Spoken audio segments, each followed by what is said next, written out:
دخل رجل على معن بن زائدة وهو أحد ولاة الخليفة المنصور في أحد الأمصار، وكان حليما جدا ويضرب به المثل في الحلم.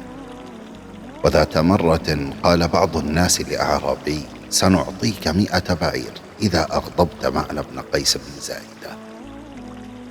فدخل عليه الأعرابي وأنشأ يقول: أتذكر إذ لحافك جلد شاة وإذ نعلاك من جلد البعير؟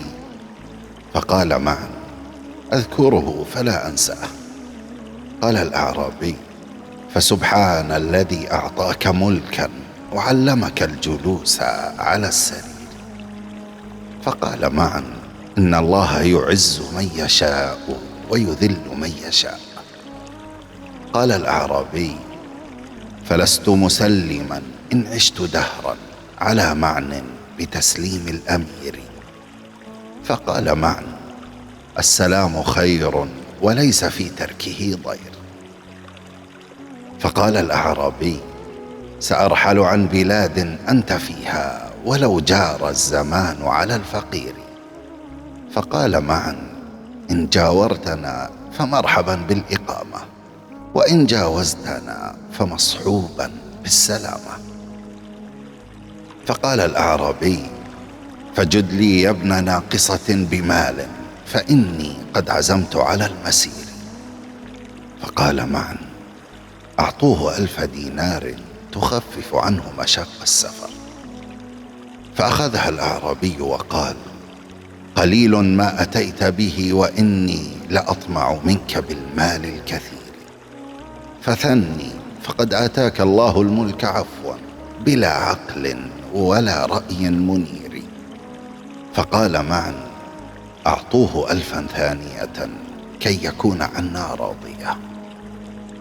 فتقدم إليه الأعرابي وقبل الأرض بين رجليه وقال: سألت الله أن يبقيك ذخرا فما لك في البرية من نظير، فمنك الجود والأفضال حقا، وفضل يديك كالبحر الغزير.